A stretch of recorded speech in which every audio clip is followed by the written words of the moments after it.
Bonjour à tous, vous êtes sur New World Info et merci de nous préférer chez vous pour ce nouveau numéro de décryptage. On va parler de la Libye avec l'Union africaine qui va organiser une conférence de réconciliation nationale. On est comme d'usage avec Mamadou Diouf, éditorialiste. Mamadou, bonjour, vous allez bien? Bonjour Michel.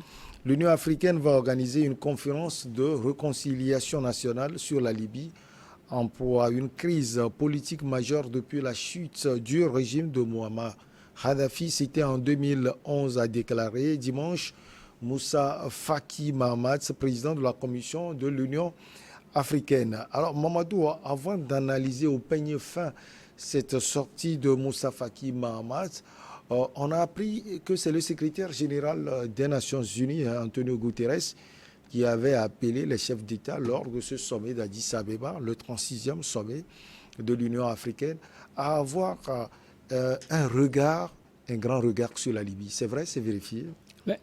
Non seulement c'est vérifié, mais c'est tout à fait normal parce qu'il ne faut pas qu'on oublie que la négociation qui avait abouti à une feuille de route qui devait se terminer par des élections en Libye, c'est les Nations Unies qui avaient pris le taureau par les cornes à l'époque en créant ce qu'on avait appelé ce dialogue intra-libyen qui avait permis d'avoir ce résultat, qui malheureusement n'est pas arrivé à terme puisque à l'approche des élections, les ambitions personnelles des uns et des autres ont fourvoyé tout le processus qui avait été supervisé par les Nations Unies. C'est vrai, l'Union africaine avait été associée à ce processus.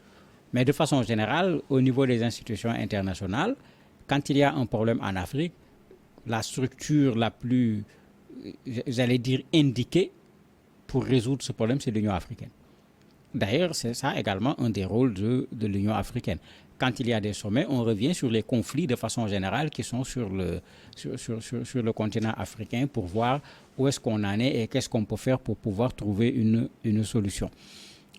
Pour ce qui est de la Libye, malheureusement, à part cette initiative qui va peut-être être la première de façon très forte de l'Union africaine, on n'avait pas véritablement senti l'Union africaine sur ce dossier. Mais il faut dire qu'à un certain moment, le dossier n'était plus un dossier africain, il était devenu extrêmement lourd, avec des implications extérieures claires et nettes de la France, des Émirats arabes unis, de l'Arabie saoudite, de la Russie, de la Turquie, etc. Puisque, en fonction des camps, tous ces pays s'étaient choisi un camp entre les Libyens qui étaient en train de s'affronter entre eux. Donc l'Union africaine, devant un certain autre nombre de pays qui ne faisaient pas partie du continent africain, avait du mal, s'il fallait prendre des sanctions, par exemple, on sanctionnerait qui? La Turquie, la Russie, les Émirats arabes unis. Je ne vois pas qu'est-ce qu'on peut leur appliquer véritablement comme sanction. Mais cette fois-ci, espérons que, à l'issue de ce sommet, effectivement, un travail réel va permettre de trouver une solution.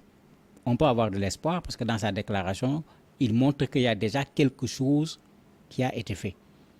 Il reste, c'est ce qu'il a dit, à déterminer la date et le lieu, puisque les deux parties sont déjà d'accord pour se rencontrer pour essayer de trouver une solution à la crise libyenne. Ce qui veut dire que cette fois, ce n'est pas une déclaration de « on va faire », mais c'est une déclaration qui vient confirmer un travail qui a déjà été fait dans les coulisses, comme ça se fait dans ce genre de crise. J'allais justement poser la question, quel sera le format de cette rencontre? Vous l'aviez dit, il y a les frères protagonistes libyens qui seront là, sous l'égide de l'Union africaine. Il y aura sans doute également peut-être des puissances qui sont alignées derrière chaque groupe libyen. Il faut plutôt les écarter. Puisque toutes les premières expériences de la France, de l'Allemagne, de la Russie, de la Turquie, puisqu'il y avait eu plusieurs rencontres que chacun avait essayé d'organiser, on n'avait jamais pu, dans ces rencontres, faire en sorte que les deux protagonistes s'asseyent autour de la même table.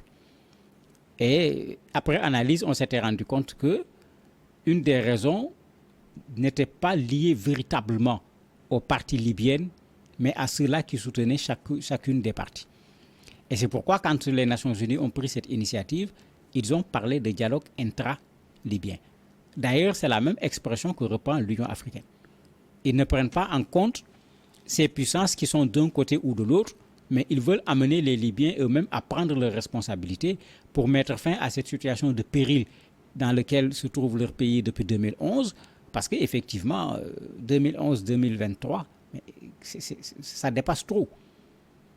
Surtout que, même quand il n'y a pas de coup de feu, les armes sont là, les groupes sont là, et de temps en temps, malheureusement, il y a des affrontements, même à Tripoli, puisque chacun se réclame, étant le gouvernement aujourd'hui légal, légitime, alors qu'on est retourné à la Libye de l'Ouest et à la Libye de l'Ouest, chacun avec son gouvernement, chacun avec son parlement, alors que cette étape avait été dépassée avec un seul gouvernement à un certain moment, avec un seul parlement. On est en train de revenir à la case de départ. Je me dis que s'ils regardent en tirant l'expérience de ce que les Nations Unies avaient fait avec ce dialogue intra-libyen, ils vont pouvoir progressivement trouver une solution. L'autre élément, c'est de ne pas faire trop de publicité sur cette affaire. C'est ce que les Nations Unies avaient fait. Ils organisaient des rencontres, ils ont organisé plusieurs rencontres, personne n'était au courant. C'est à l'issue des rencontres qu'on disait que les gens se sont rencontrés, voilà, et ça faisait un pas. Ils l'ont fait plusieurs fois avant maintenant d'organiser officiellement la rencontre qui a abouti à la feuille de route dont on parlait tout à l'heure. Au niveau de la rencontre elle-même, ce sont les Africains qui vont la diriger. Sous quel format? Sous le format de l'Union africaine, comme cela vient de se tenir à Addis Abeba en Éthiopie. On va les inviter, tous les chefs d'État africains seront là, ou bien il y aura une commission spéciale pour diriger la rencontre? Non, il y aura une commission spéciale. Si on ne peut pas inviter tous les chefs d'État pour une rencontre dont on ne connaît pas encore la conclusion, parce que si ça échoue, ça devient un problème. Si vous voyez plusieurs chefs d'État à ce genre de rencontre, il faut savoir qu'on a presque abouti à un accord. Les gens viennent plutôt pour être là, présents, au moment où on va présenter l'accord et dire qu'on a trouvé une solution. Ici, il y a le comité qu'ils appellent le comité de haut niveau de l'Union africaine, dirigé par le président Sassou Nguesso, qui va en principe prendre en charge cette affaire. On parlait tout à l'heure de où ça va se faire, mais puisque c'est une initiative de l'Union africaine, où se trouve le siège de l'Union africaine? Addis Abeba. On peut aller faire la rencontre à Addis Abeba. On ne pourra pas dire que ce n'est pas un terrain neutre quand même, puisque c'est le siège de l'Union africaine. Maintenant, quand ce haut comité fera son travail, généralement, il va falloir rencontrer les partis séparément pour faire en sorte que, au niveau de chaque parti, les positions extrêmes soient atténuées.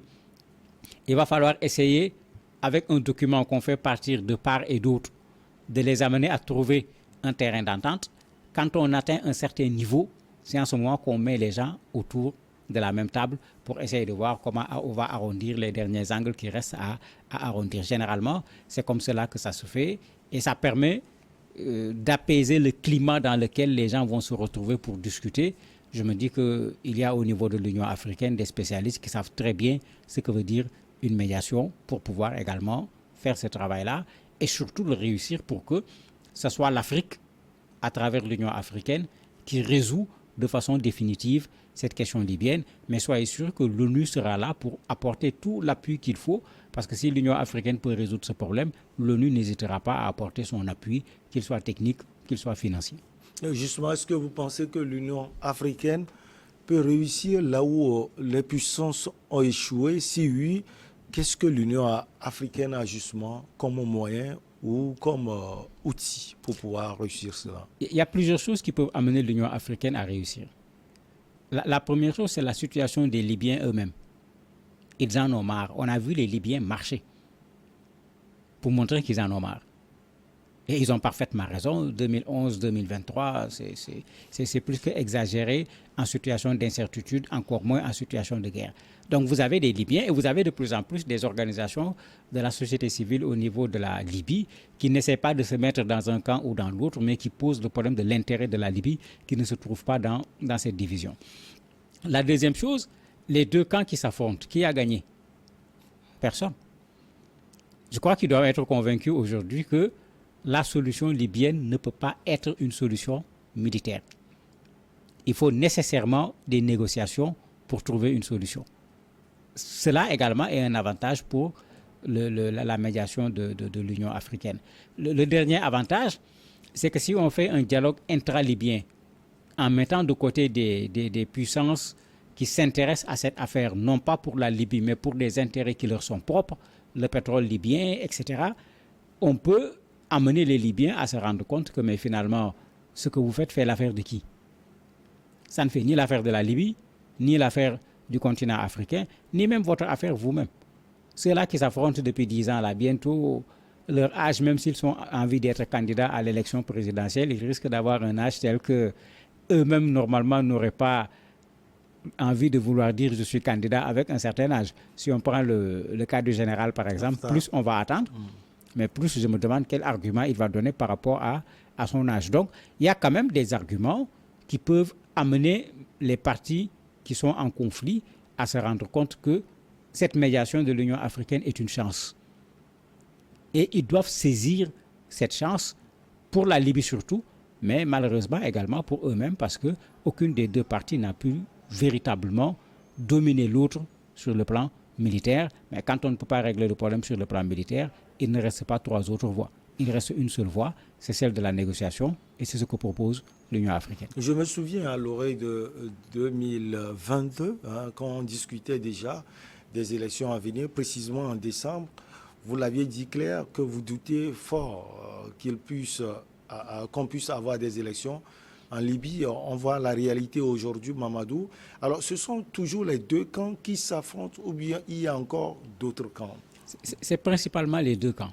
Puisqu'en fait, quand on dit deux camps, il y a plusieurs groupes en Libye, mais regroupés en deux camps. Vous avez d'autres petits groupes. Aujourd'hui, par exemple, on ne parle plus des groupes extrémistes armés qui étaient là-bas également, violents, qui finalement n'ont pas pu se mettre dans un camp, puisque aucun des camps ne les a acceptés et tous les camps les ont pratiquement combattus. À un certain moment, vous vous rappelez, ils ont essayé même de se replier sur la Tunisie qui a bloqué ses frontières pour ne pas les laisser traverser.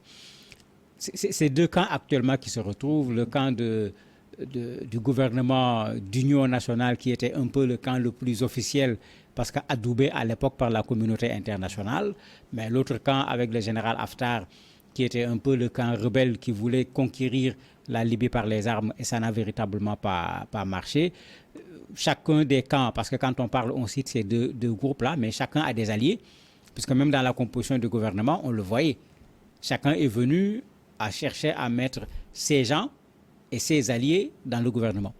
Et c'est ce qui expliquait ces derniers affrontements, puisque quand la Libye s'est retrouvée cassée à nouveau en deux, mais le gouvernement d'union nationale a voulu continuer en considérant que c'est eux qui étaient là et ils ont continué, la communauté internationale de façon générale les a reconnus pour continuer, mais à l'Est, ils ont mis en place carrément un gouvernement, ils ont nommé un premier ministre qui a dit qu'il va venir par la force s'installer au niveau de la capitale à Tripoli. Il y a eu des affrontements, finalement, les choses ne se sont pas poursuivies. Pour dire clairement que difficilement, une des parties peut aujourd'hui gagner.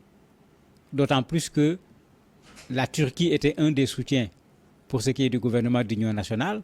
La Russie était un des soutiens pour le gouvernement de l'Est.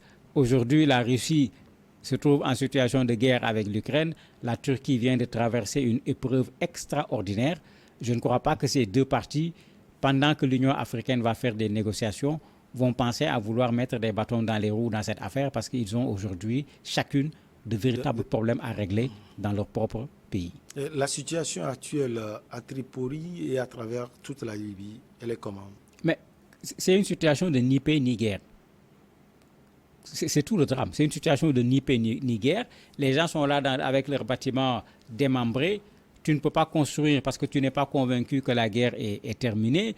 Le circuit économique n'est pas rétabli de façon totale, sauf pour ce qui est du pétrole, où l'accord qui permettait aux deux parties de pouvoir profiter de l'exploitation du pétrole, on a quand même laissé l'accord puisque chacun a besoin d'argent, que ce soit à l'est ou que ce soit à l'ouest. Mais le climat est un climat de ni paix ni guerre. Vous avez des populations qui ne savent pas de quoi sera fait le lendemain, puisqu'il n'y a pas une feuille de route, il n'y a pas une perspective d'élection. À part l'initiative de l'Union africaine dont on parle actuellement, à un certain moment, il n'y avait plus de négociations, il n'y avait plus de prise de contact entre les deux parties. Mais la Libye était là dans quelque chose qu'on ne peut même pas nommer puisqu'on ne savait même pas vers quoi on allait. Et on craignait à tout moment que pour une négligence d'un côté ou de l'autre, qu'il y ait des affrontements. Et il y en a eu plusieurs fois pendant cette période-là. Mamadou Diouf, merci beaucoup à vous. La petite pause et après on reçoit notre invité.